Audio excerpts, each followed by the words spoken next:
മീൻകറി എല്ലാവർക്കും ഇഷ്ടമാണല്ലോ. പക്ഷേ ഇപ്പോഴത്തെ അവസ്ഥ എന്താണെന്ന് അറിയാമോ? മീൻകറി കൂട്ടണമെങ്കിൽ മലയാളിയുടെ കീശ കാലിയാകുമെന്ന അവസ്ഥയാണ്. അയൽ സംസ്ഥാനങ്ങൾക്ക് പിന്നാലെ കേരളത്തിലും ട്രോളിംഗ് നിരോധനം നിലവിൽ വന്നതോടെ മീൻ വില കുതിച്ചുയരുകയാണ്. സാധാരണക്കാർ കറി വെക്കാൻ വാങ്ങുന്ന മത്തി, അയല ഇനങ്ങൾക്ക് വില ഇരട്ടിയായാണ് കൂടിയിരിക്കുന്നത്. മീനില്ലാതെ ഒരു ദിവസം പോലും ചോറ് കഴിക്കാൻ പറ്റാത്തവരാണ് നമ്മളിൽ ഭൂരിഭാഗം ആളുകളും. ആ മീനിന്റെ വില ദിനം പ്രതി കുതിച്ചുയരുകയാണ്.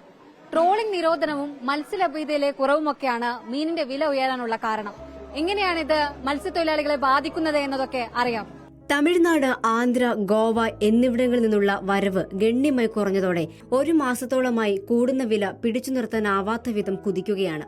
മൊത്ത മാർക്കറ്റിൽ മത്തി 1 കിലോ കിട്ടണമെങ്കിൽ 280 രൂപ കൊടുക്കണം. അയല 270 വില. ചില്ലറ വിപണിയിൽ ഇത് 300 മുതൽ 340 വരെയാണ്. ഒരു മാസം മുമ്പ് 100 മുതൽ 150 വരെയായിരുന്നു വില. 1 കിലോ അയക്കൂറ ലഭിക്കണമെങ്കിൽ മൊത്ത വിപണിയിൽ 1000 രൂപ കൊടുക്കണം.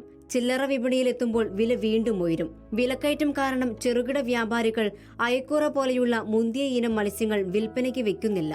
വില കൂടിയതോടെ മീൻ വാങ്ങുന്നവരുടെ എണ്ണവും കുറഞ്ഞതായി വ്യാപാരികൾ പറയുന്നു. 300 രൂപ വരെ വന്നിട്ടുണ്ട് ഇവിടെ. പിന്നെ ചെറിയ അയില വന്നേക്കണത് 200 രൂപ വരെ ഇന്ന് വന്നിട്ടുണ്ട്.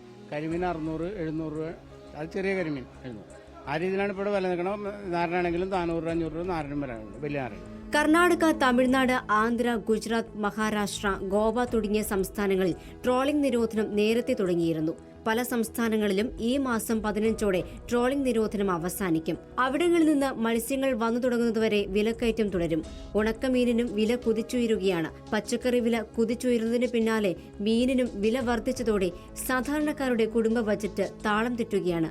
കോഴിയിറച്ചി വിലയും വർദ്ധിച്ചിട്ടുണ്ട്. ട്രോളിംഗ് നിരോധനവും മത്സ്യലഭ്യതയിലെ കുറവും ഡീസലിന്റെയും പെട്രോളിന്റെയും വില കൂടിയതുമൊക്കെ ഈ മേഖലയെ ആകെ തളർത്തിയിരിക്കുകയാണ്. ജൂലൈ 31 വരെ നീണ്ടു നിൽക്കുന്ന ട്രോളിംഗ് നിരോധനത്തിൽ ഇളവ് വരുത്തണമെന്നാണ് മത്സ്യത്തൊഴിലാളികളുടെ ആവശ്യം. വീഡിയോ ജേർണലിസ്റ്റ് രജീഷിനൊപ്പം reporter Anjali Sreejitharaj, in reporter, Kochi.